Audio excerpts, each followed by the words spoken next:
ઓમ નમઃ શિવાય. અધ્યાય 33 બ્રહ્મચારી અવતાર. નંદીશ્વર બોલ્યા કે હે સનત કુમાર, હવે પરમાત્મા શિવના પાવન જટિલ અવતાર પ્રેમપૂર્વક સાંભળો. જ્યાં દક્ષ પુત્રી સતી પોતાના પિતા દ્વારા અપમાનિત થઈને એમના જ યજ્ઞમાં શરીરનો ત્યાગ કરીને હિમાલયને ત્યાં મેનાથી ઉત્પન્ન થઈ, ત્યારે સખીઓની સાથે વનમાં જઈને વિહાર કરવા લાગી. શિવજીને પતિ રૂપે કરવાને માટે પવિત્ર તપ કરવા લાગી. પછી તો અનેક પ્રકારની લીલામાં વિશારદ શિવજી તેમના તપની પરીક્ષા કરવાને માટે જ્યાં પાર્વતી તપ કરતી હતી ત્યાં 7 ઋષિઓને મોકલ્યા. તે 7 ઋષિઓ ત્યાં જઈને સારી રીતે પ્રયત્નપૂર્વક પાર્વતીની પરીક્ષા કરવા લાગ્યા, પરંતુ એ પરીક્ષામાં એમને સફળતા ન મળી. તેઓ શિવની પાસે પાછા ફર્યા, એમને નમસ્કાર કરીને સર્વ વૃત્તાંત કહ્યો. એમની આજ્ઞા લઈને તેઓ સ્વર્ગલોકમાં ચાલ્યા ગયા. સપ્તઋષિઓના ગયા પછી ઉત્પત્તિ કરતા શિવજીએ સ્વયં પાર્વતીના ભાવની પરીક્ષા કરવાની ઈચ્છા કરી. એમણે ઈચ્છાનું શમન કર્યું. જ્યારે ઈચ્છા શાંત થઈ તો એમણે અત્યંત અદ્ભુત બ્રહ્મચારીનો વેશ ધારણ કર્યો. ભગવાન શંકર ઉત્કંઠિત થઈને પાર્વતીને જોવાને માટે તેમની પાસે પહોંચ્યા. ત્યારે દંડ તથા ચર્મધારી શાંતિ સ્વરૂપવાળા અદ્ભુત તેજસ્વી તે બ્રાહ્મણને જોઈને તથા જેઓ બ્રહ્મચારી વેશ ધારણ કર્યો વૃદ્ધ જટિલ કમંડલધારી હતા, તેમને પોતાની નજીક આવેલા જોઈને તેમનું પૂજન કર્યું. સાદર કુશળ પ્રશ્ન કર્યા. આપ કોણ છો? આપ ક્યાંથી આવો છો? ઇત્યાદિ. ત્યારે પાર્વતીના આ પ્રમાણે પૂછવાને પરિણામે તે બ્રહ્મચારી બ્રાહ્મણ પાર્વતીના ભાવોની પરીક્ષાના વિચારથી બોલ્યા. હું સ્વેચ્છાથી વિચરણ કરનાર એક બ્રહ્મચારી બ્રાહ્મણ તથા તપસ્વી છું, જે બીજા સૌને સુખ આપતો રહું છું, એમાં કંઈ સંશય નથી. એમ કહેતા પોતાના રૂપને છુપાવીને બ્રહ્મચારી વેશમાં ભગવાન શંકર પાર્વતીની પાસે જઈને બોલ્યા, હે મહાદેવી, શું કહું? કંઈ કહી શકતો નથી. ઘણું અનર્થકારી મહાવિકૃત વૃત્તાંત નજરે પડે છે. તમે આ નવીન અવસ્થામાં જ્યારે કે તમે સર્વ સુંદર ભોગોના સાધનોને યોગ્ય અને અનેક ઉપચારો દ્વારા સુખોને પ્રાપ્ત કરી શકો છો, તો તમે વ્યર્થ તપ શા માટે કરી રહ્યા છો? તમે કોણ છો? કોની પુત્રી છો? કયા કારણથી આ નિર્જન વનમાં આ કઠિન તપ કરી રહ્યા છો, જે પ્રયાત્મા મુનિઓથી પણ થઈ શકતું નથી? ત્યારે એમના આ પ્રકારના વચનો સાંભળીને પરમેશ્વરી પાર્વતી હસીને પ્રેમપૂર્વક તે બ્રહ્મચારીને કહ્યું, હે મુનિ, હવે મારું સર્વ વૃત્તાંત સાંભળો. મારો જન્મ આ જ ભારત વર્ષમાં હિમાલયના ગૃહમાં થયો છે. એના પહેલા હું દક્ષ પ્રજાપતિને ત્યાં જન્મી હતી, શિવજીની પત્ની હતી. પરંતુ જ્યારે મારા પતિની નિંદા કરી તો મેં યોગ દ્વારા મારું પોતાનું શરીર છોડી દીધું. હવે આ જન્મમાં મારા ભાગ્યવશાત શિવ મળ્યા તો ખરા, પરંતુ મારા દુર્ભાગ્યને લઈ કામને ભસ્મ કરી મને ત્યાગીને ચાલ્યા ગયા છે. આ કારણથી હું ગુરુ વચનથી બદ્ધ ઘણી લજ્જિત બની પિતાને ત્યાંથી ચાલી આવી છું. મેં મારા મન, વચન અને કર્મથી શિવજીનું જ પતિ ભાવથી વર્ણન કર્યું છે. એમાં કોઈ શંકા નથી. જો કે હું જાણું છું કે વસ્તુ દુર્લભ છે, એમનું મળવું કઠિન છે, તો પણ ઉત્સુકતાવશ હું મારા તપમાં લીન છું. મને ઇન્દ્રાદિક દેવતાઓ સહિત વિષ્ણુ અને બ્રહ્માની આવશ્યકતા નથી. હું તો કેવળ પિનાકધારીને જ પ્રાપ્ત કરવા ચાહું છું. પાર્વતીના આવા નિર્ણયાત્મક વચનો સાંભળીને બ્રહ્મચારી રુદ્રે હસતા હસતા કહ્યું, હે દેવી, હિમાલયની પુત્રી, તમારી આ બુદ્ધિ શું યોગ્ય છે? દેવતાઓને ત્યાગીને શિવને માટે અનુષ્ઠિત તપ તમે આચરો છો. હું એ રુદ્રને જાણું છું. સાંભળો, તમને કહું છું કે રુદ્રનું તો એક વૃષભ વાહન છે અને તે સર્વથા વિકૃતાત્મા તથા જટાધારી છે. તે એકાંત સેવી અને અત્યંત વૈરાગી છે. તેથી તમારે તે શિવમાં મન ન લગાડવું જોઈએ. તમે ક્યાં બધા સર્વરૂપાદિ ગુણોથી વિરુદ્ધ શિવજી છે. મને તો તમારું આ કાર્ય સારું લાગતું નથી. જેવી તમારી ઈચ્છા તે પ્રમાણે કરો. એમ કહી બ્રહ્મચારીએ વળી પાર્વતીની પરીક્ષા કરી. એની આગળ અનેક પ્રકારે પોતાની નિંદા કરી. ત્યારે બ્રાહ્મણના એ અસહ્ય વાક્યોને સાંભળીને દેવી પાર્વતી અત્યંત ગુસ્સે ભરાઈ અને શિવ નિંદક એ બ્રહ્મચારીને કહેવા લાગી, મેં તો જાણ્યું હતું કે તમે કોઈ ધન્ય પુરુષ હશો, પરંતુ હવે મેં સર્વ જાણી લીધું છે, પરંતુ તમે આ સમયે વધને યોગ્ય નથી, કેમ કે બ્રહ્મચારીના વેશમાં છો. અન્યથા તમારા જેવા ધૂર્તની તેમજ શિવ નિંદકની તો અન્ય ગતિ જ કરવી જોઈએ.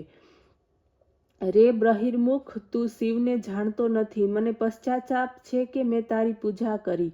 જે માણસ તત્વ જાણતો નથી તેથી શિવની નિંદા કરે છે, એના સંચિત પુણ્યનો નાશ થાય છે. શિવના દ્વેષીનો સ્પર્શ કરવાથી તો પ્રાયશ્ચિત કરવું પડે છે. રે દુષ્ટ, જે તે આ કહ્યું છે કે હું શિવને જાણું છું, તો તું પરમ પ્રભુ શિવને નિશ્ચિતપણે જાણતો જ નથી. માયાથી અનેક રૂપધારી શિવજી જે હો તે, પરંતુ તે મનોરથોને આપનાર વિકાર રહિત સજ્જનોને પ્રિય. આમ કહી દેવી શ્રી પાર્વતીએ શિવ તત્વનું વર્ણન કર્યું. અવિનાશી શિવ તત્વની પ્રશંસા કરી. દેવીની વાણી સાંભળીને બ્રાહ્મણ બ્રહ્મચારી ઉત્તર આપવા તૈયાર થયા. ત્યાં જ પાર્વતીએ પોતાની સખી વિજયાને કહ્યું, સખી, આ બ્રાહ્મણ અધમ ફરી પાછો કંઈ કહેવા ઈચ્છે છે તે તેના મના કરો, અન્યથા એ અવશ્ય શિવની નિંદા જ કરશે. શિવ નિંદકને જ પાપ લાગતું નથી, પરંતુ તેના સાંભળનારને પણ પાપના ભાગીદાર થવું પડે છે.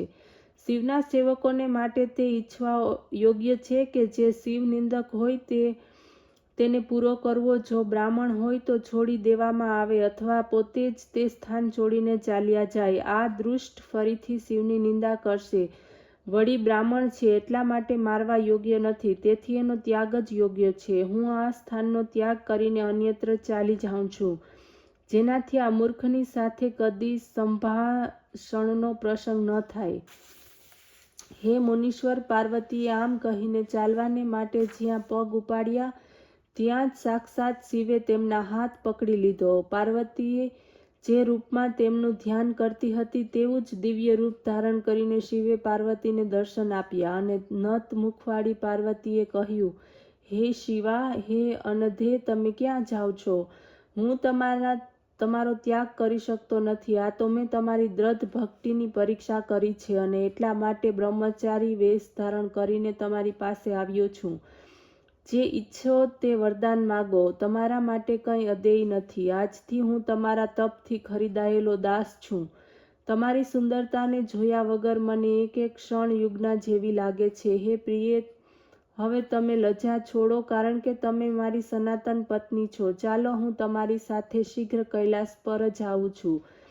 જ્યારે દેવેશ આ પ્રમાણે કહ્યું તો પાર્વતીને અત્યંત આનંદ થયો. કઠિન તપનું સર્વ દુઃખ ભૂલી ગઈ. પછી શિવના એ દિવ્ય રૂપને જોઈને લજ્જાથી નીચે મુખ કરી પ્રેમપૂર્વક બોલી, હે દેવેશ, જો આપ પ્રસન્ન છો અને મારા ઉપર કૃપાવંત છો તો મારા પતિ થાઓ. પછી તો શિવે સવિધિ પાર્વતીનું પાણી ગ્રહણ કર્યું અને કૈલાસની યાત્રા કરી. આ રીતે શિવના બ્રહ્મચારી અવતારને મેં આપની સમક્ષ કહી સંભળાવ્યો. જે આ પાપ રહિત ઉત્તમ કથાને પ્રેમપૂર્વક સાંભળશે તે સુખી થઈ ઉત્તમ ગતિને પ્રાપ્ત કરશે. આ પ્રમાણે શિવના 84 અવતારની કથા પૂર્ણ થઈ.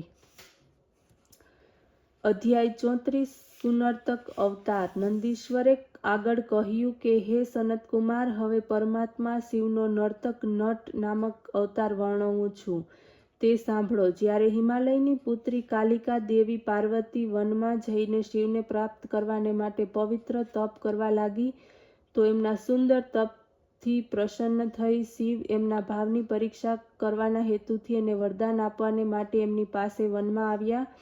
ત્યાં તેમણે પાર્વતીને પોતાનું સ્વરૂપ બતાવીને વરદાન માગવા કહ્યું.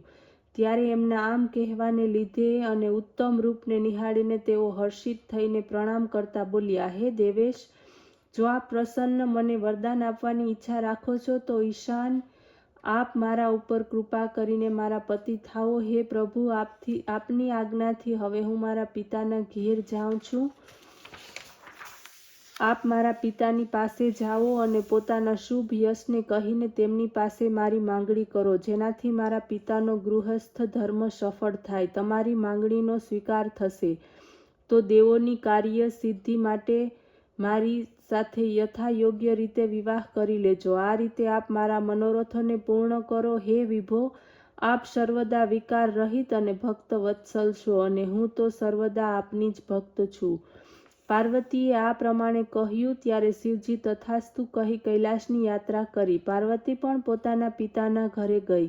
ત્યારે પાર્વતીનું આગમન સાંભળી મેના અને સહપરિવાર હિમાલય પોતાની પુત્રીને પહેલા જોવાને માટે દોડ્યા.